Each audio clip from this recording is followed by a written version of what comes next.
সফলতা কি কেবল তাদের জন্যই যারা অনেক সুবিধা নিয়ে পৃথিবীতে জন্মায়? তুমি যখন বড় বড় ব্যবসা, রাজকীয় জীবন আর সফল মানুষদের মঞ্চে দাঁড়িয়ে কথা বলতে দেখো, তখন মনের অজান্তেই কি একটা দীর্ঘশ্বাস ফেলে ভাবো না, আহা, আমার যদি ওদের মতো ভালো পরিস্থিতি থাকতো, আমার বাবা যদি অত বড় শিক্ষকতা হতো, আমি যদি একটু সচ্ছল পরিবারে জন্ম নিতে পারতাম, তাহলে আমিও ওদের মতো থাকতে পারতাম। আজকের ভিডিওতে আমি তোমাকে এমন এক চরম সত্যের মুখোমুখি দাঁড় করাবো যা তুমি হয়তো আগে কখনো শুনোনি। আমি জানি তুমি হয়তো বিশ্বাস করবা তোমার চারপাশের অভাব, তোমার পারিবারিক সমস্যা কিংবা তোমার বর্তমান পরিস্থিতি তোমার ভাগ্য ঠিক করে দিয়েছে। কিন্তু আমি যদি বলি এই মুহূর্ত থেকে মাত্র কয়েক মিনিটের মধ্যে আমি তোমাকে এই ভুল ধারণা ধুলোয় মিশিয়ে দিতে পারি, যদি আমি বলি এই মুহূর্ত থেকে তুমি সিদ্ধান্ত নিলে তুমি ভালো কিছু করতে পারবে, তোমার এই কঠিন পরিস্থিতি আসলে তোমার সবথেকে বড় আশীর্বাদ হবে সফল হওয়ার জন্য। হ্যাঁ, তুমি ঠিকই শুনেছ। তুমি ভিডিওর শেষে যখন পৌঁছাবে তখন তুমি বুঝতে পারবে পৃথিবীর অধিকাংশ সফল মানুষ তোমার মতোই সাধারণ পরিস্থিতি থেকে উঠে এসেছে, বরং হয়তো তোমার চেয়েও খারাপ অবস্থায় ছিল। তাই যদি নিজের ভাগ্য বদলানোর সাহস থাকে তাহলে এক সেকেন্ডও মিস না করে এই ভিডিওর শেষ পর্যন্ত আমার সাথেই থাকো, কারণ আজ তোমার জীবন দেখার দৃষ্টিভঙ্গি বদলে যাবে চিরতরে। আমরা আসলে তখন এমন একটা পৃথিবীতে বাস করছি যেখানে অজুহাত দেওয়াটাই সবথেকে সহজ কাজ। আমরা যখন কোনো কাজে ব্যর্থ হই, আমরা সাথে সাথে আমাদের পরিস্থিতির ওপর দোষ চাপাই। আমরা বলি ও তো অনেক সুবিধা পেয়েছে, ওর পরিস্থিতি অনেক ভালো ছিল, ওর জন্য সফল হওয়া অনেক সহজ ছিল। কিন্তু সত্যিটা হলো সফলতা কোনো লটারি নয়, এটা একটা বিশুদ্ধ বিজ্ঞান।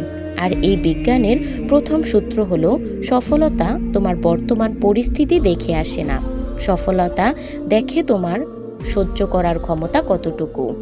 একটু ভাবো তো সেই মানুষটার কথা যার পরিবার চরম অভাব ছিল, যার পরিস্থিতি তাকে বাধ্য করেছিল পড়াশোনা ছেড়ে দেওয়ার জন্য।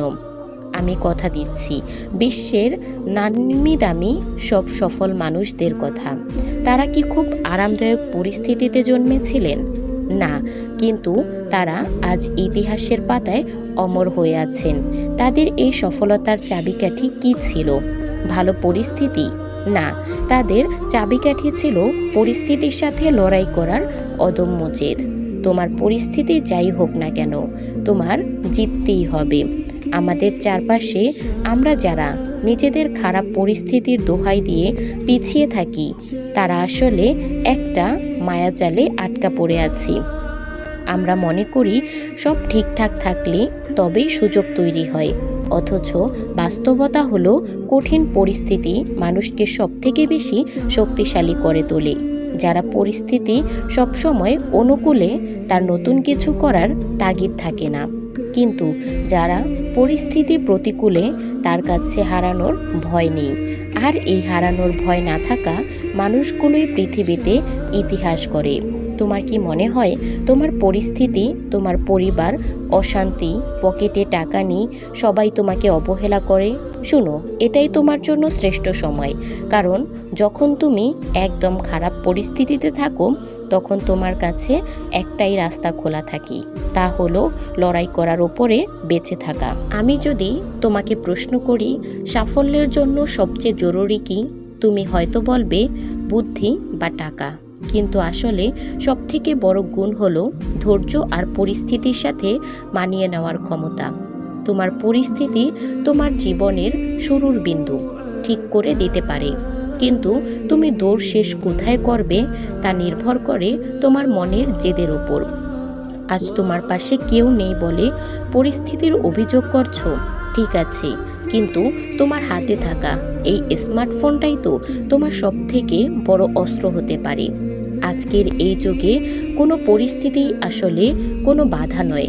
তুমি চাইলে যে কোনো জায়গা থেকে দুনিয়ার সেরা ক্ষমতাগুলো শিখতে পারো। তোমাকে শুধু তোমার আলস্য আর অজুহাত নামক শত্রু দুটোকে পরাজিত করতে হবে।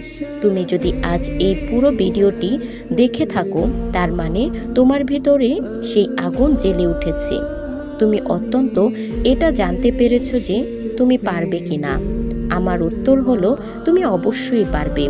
তবে শর্ত একটাই, তোমাকে তোমার পরিস্থিতিকে অজুহাত বানানো বন্ধ করতে হবে। এটাকে জ্বালানি হিসেবে ব্যবহার করো। যখনই মনে হবে তোমার কাছে টাকা নেই বলে তুমি কিছু করতে পারছো না, তখন সেটাকে জেদ হিসেবে ব্যবহার করো। ভাবো যে তুমিই তোমার বংশের সেই প্রথম ব্যক্তি হবে যে এই কঠিন পরিস্থিতি বদলে দিবে, তোমার পরিবার দিবে না। সফলতা আসলে এক ধরনের মানসিক অবস্থা। তুমি যদি তোমার নিজের পরিস্থিতি দেখে নিজেকে ছোট ভাবো, পৃথিবী তোমাকে ছোটই করে রাখবে। কিন্তু তুমি যদি বুক টান টান করে দাঁড়াও এবং আমার পরিস্থিতি আমার পরিচয় নয়, আমার পরিশ্রমী আমার পরিচয় হবে এটা বলো, তখন দেখবে পরিস্থিতি নিজের থেকেই তোমাকে বদলাতে শুরু করেছে। তোমার এই কঠিন সময়গুলো আসলে তোমার সফলতার গল্পের সবথেকে আকর্ষণীয় অংশ হতে যাচ্ছে। ভিডিওর এই পর্যায়ে এসে তুমি হয়তো ভাবছো শুরুটা কিভাবে করবে। শুরুটা করা আজ থেকেই করো। তোমার পরিস্থিতি যাই হোক না কেন, যা আছে তা দিয়েই শুরু করো। বড় স্বপ্নের পেছনে ছুটতে হলে আগে ছোট ছোট লক্ষ্য ঠিক করো। মনে রাখবে, তোমার পরিস্থিতি তোমার কারাগার নয়, এটা তোমার অভিজ্ঞতার পাঠশালা। আজ তুমি যে কষ্টগুলো পাচ্ছ সেগুলোকে তোমার সফলতার সিঁড়ি হিসেবে ব্যবহার করো। যাওয়ার আগে তোমাকে বলি, কমেন্টে এটা লিখে যাও যে আমি আমার জীবন বদলাতে শুরু করব। এই একটি বাক্য তোমার মনের মধ্যে গেঁথে নাও। সফল হওয়ার জন্য যা দরকার তা তোমার ভিতরে লুকিয়ে আছে। শুধু দরকার একটু সাহস আর একটু কঠোর পরিশ্রম। যদি এই ভিডিওটি তোমার মনে সাহস জাগিয়ে থাকে, তাহলে অবশ্যই একটি লাইক দাও এবং তোমার সেই বন্ধুর সাথে শেয়ার করো যে তার জীবন বদলাতে চায়। দেখা হচ্ছে পরবর্তী কোনো ভিডিওতে। সেই পর্যন্ত ভালো থেকো, সুস্থ থেকো। আল্লাহ হাফেজ।